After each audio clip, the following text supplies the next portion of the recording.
Hi అండి, నేను మీ Anitha. Welcome to our channel. ఈరోజు వీడియోలో మన ఆడవారికి ఎంతగానో యూస్ అయ్యే మరొక బ్యూటిఫుల్ టిప్ అయితే మీ ముందుకు వచ్చేసాను.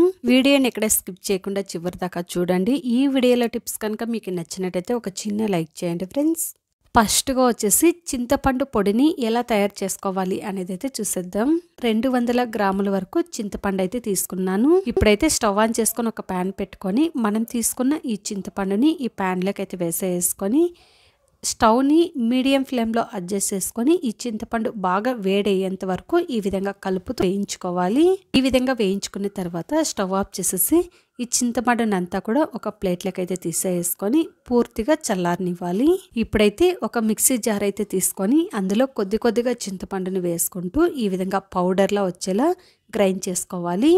చింతపండు బాగా డ్రైగా ఉన్నిందనుకోండి, మనకి చింతపండు పొడి కూడా బాగా పొడిగా చాలా బాగుస్తుంది అనమాట. చూడండి, గ్రైండ్ చేసుకున్న తర్వాత అయితే చూపిస్తున్నాను. పౌడర్ అయితే చక్కగా వచ్చిందండి, పొడిగా చాలా బాగుందనమాట. ఈ విధంగా గ్రైండ్ చేసేసుకొని ఏదైనా ఒక కంటైనర్లో స్టోర్ చేసి పెట్టుకున్నాం అనుకోండి, మనము కూరల్లో వేసుకోవాలి అన్నప్పుడు చింతపండు నానపెట్టే అవసరం లేకుండా కొద్దిగా ఈ పౌడర్ని మనం కూరల్లో వేసేసుకుంటే సరిపోతుందన్నమాట.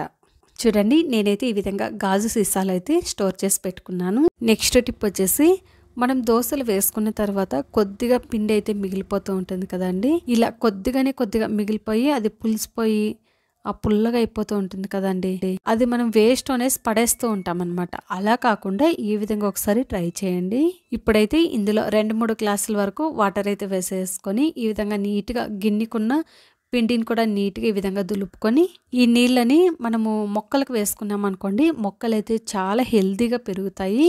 పువ్వులు పూసే మొక్కలు ఉన్నాయనుకోండి, వాటికి వేసామనుకోండి పువ్వులు కూడా చక్కగా వస్తాయి అన్నమాట. అలా వేస్ట్గా పడేయకుండా ఈ విధంగా మనం దోశలు వేసేసుకున్న తర్వాత ఆ గిన్నెలో కొద్దిగా నీళ్ళు వేసేసుకొని ఒకసారి అలా కడిగి మొక్కలకు పోసేసామనుకోండి, మొక్కలు కూడా చాలా హెల్తీగా పెరుగుతాయి. ఈ టిప్ కనుక మీకు నచ్చినట్టయితే తప్పకుండా ఒకసారి ట్రై చేయండి ఫ్రెండ్స్. నెక్స్ట్ టిప్ వచ్చేసి పుదీనా అండి. ఈ పుదీనా ఆకుల్ని మనం ఈజీగా ఎలా విడిపించుకోవాలి అనేది అయితే చూసేద్దాం. ఇలాంటి చిల్లుల గరెట్ అయితే అందరి ఇళ్ళలో ఉంటుంది కదండి. ఈ గరెట్ అయితే తీసేసుకొని ఒక్కొక్క కాడుని ఈ విధంగా సెంటర్ హోల్లో పెట్టేసుకొని ఇలా కింద వైపు నుండి లాగామనుకోండి, మనకి చక్కగా పుదీనా ఆకులంతా కూడా సపరేట్ అయిపోతాయి. ఈ కాడలు కూడా నీట్గా సపరేట్ అయిపోతాయి అన్నమాట. మనము ఒక్కొక్క ఆకుని విడిపించుకుంటూ ఉన్నామనుకోండి, అప్పుడు ఎక్కువ టైం తీసుకుంటుంది అనమాట. అలా కాకుండా ఈ విధంగా ఒకసారి ట్రై చేయండి. ఎంత చక్కగా మనకి పుదీనా ఆకులు కాడలు నీట్గా సపరేట్ అయిపోయాయో చూడండి. ఇంత తక్కువ టైంలోనే ఇన్ని పుదీనా ఆకులను అయితే విడిపించుకున్నాను. ఎక్కువగా పుదీనా తెచ్చుకున్నప్పుడు ఈ విధంగా ఒకసారి ట్రై చేయండి. ఈ టిప్ అయితే చాలా బాగా యూస్ అవుతుంది.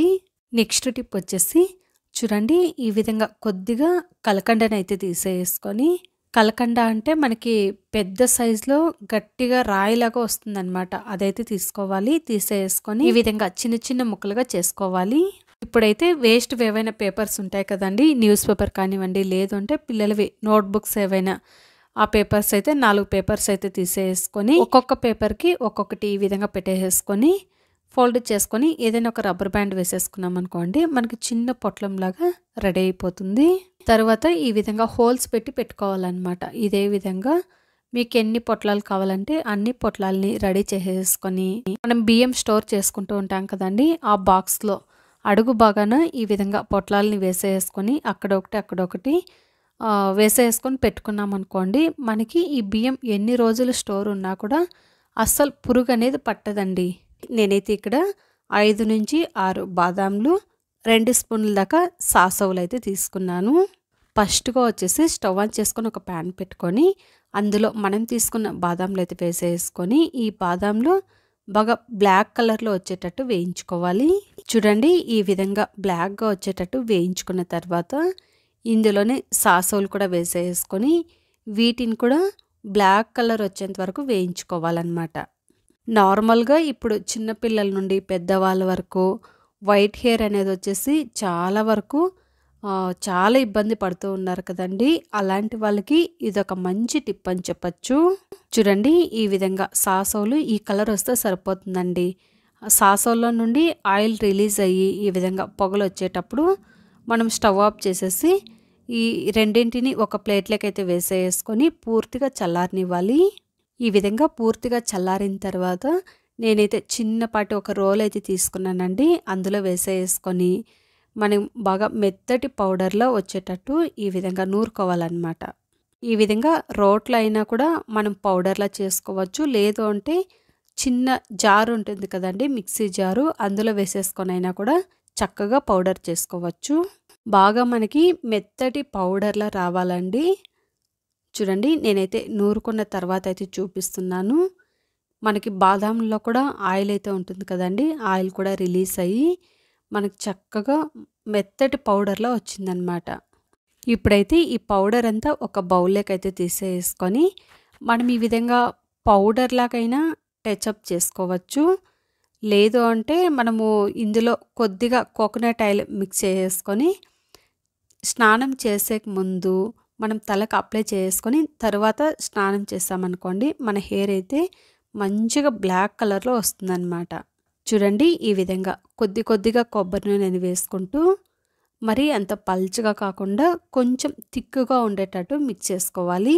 మనం ఇందులో బాదాం వేసుకున్నాం కదండి, ఆ బాదాంలో నుండి ఆయిల్ రిలీజ్ అయ్యి మన హెయిర్ బ్లాక్ అవ్వటానికి మంచిగా హెల్ప్ అవుతాయి. చూడండి, కలుపుకున్న తర్వాత చేతికైతే ఎంత బ్లాక్గా కనిపిస్తుందో. ఇలా రెడీ చేసుకున్న తర్వాత మనం తలకి ఎలా అప్లై చేసుకోవాలి అనేది అయితే చూసేద్దాం. ఇక్కడైతే చూడండి, నేను తలకి అప్లై చేసి కూడా చూపిస్తున్నాను. మనకి ఎక్కువగా వైట్ హెయిర్ ఎక్కడెక్కడైతే ఉంటుందో ఆ ప్లేసుల్లో ఈ విధంగా కొద్ది కొద్దిగా పేస్ట్ని తీసుకుంటూ ఇలా అప్లై చేసుకోవాలన్నమాట. మనకి ఎక్కువగా సైడ్లో వైట్ హెయిర్ అయితే వస్తుంది కదండి, ఈ విధంగా అటువైపు ఇటువైపు సైడ్లోనే ఎక్కువ వస్తుంటుందన్నమాట. ఆ ప్లేస్లో ఈ విధంగా అప్లై చేసుకొని ఆ తర్వాత పైన పాపెట్లు తీసుకుంటూ ఈ విధంగా అప్లై చేసుకుంటూ రావాలి. మీ దగ్గర బ్రష్ ఉన్నిందనుకోండి, బ్రష్తో అయినా కూడా చక్కగా పెట్టేసుకోవచ్చండి. నేనైతే చేత్తో కలిపాను కాబట్టి ఈ విధంగా చేత్తోనే అప్లై చేసి చూపిస్తున్నాను. ఇలా చేత్తో పెట్టుకున్న తర్వాత అది పోతుందా పోదా అనేసి డౌట్ అయితే ఉండొచ్చు కదండి. మనము ఇలా అప్లై చేసుకున్న తర్వాత సోపు షాంపూ పెట్టి మనము వాష్ చేసుకున్నాం అనుకోండి, నీట్గా క్లీన్ అయిపోతుంది. చూస్తున్నారు కదండి, ఈ విధంగా మనకి వైట్ హెయిర్ ఎక్కడెక్కడైతే ఉందో ఆ ప్లేసుల్లో ఈ విధంగా తల మొత్తం పేస్ట్ని అయితే అప్లై చేసుకోవాలి. మనకి ఒక్కసారి అప్లై చేయంగానే రిజల్ట్ అయితే ఉండదండి.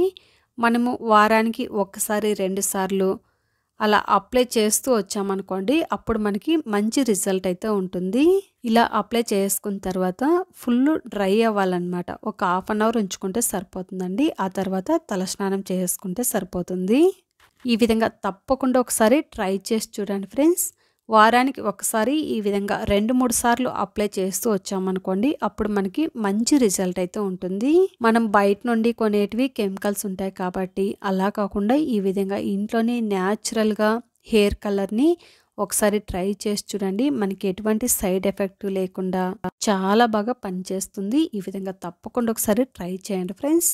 ఇంతే ఫ్రెండ్స్ ఇవాల్టి వీడియో. ఈ వీడియో మీకు నచ్చిందని అనుకుంటున్నాను. ఈ వీడియో కనుక మీకు నచ్చినట్టయితే లైక్ చేయండి, షేర్ చేయండి. మరిన్ని యూస్ఫుల్ వీడియోస్ కోసం మా ఛానల్ని సబ్స్క్రైబ్ చేసుకోండి. అలాగే పక్కనున్న బెల్ ఐకాన్ని ప్రెస్ చేయండి.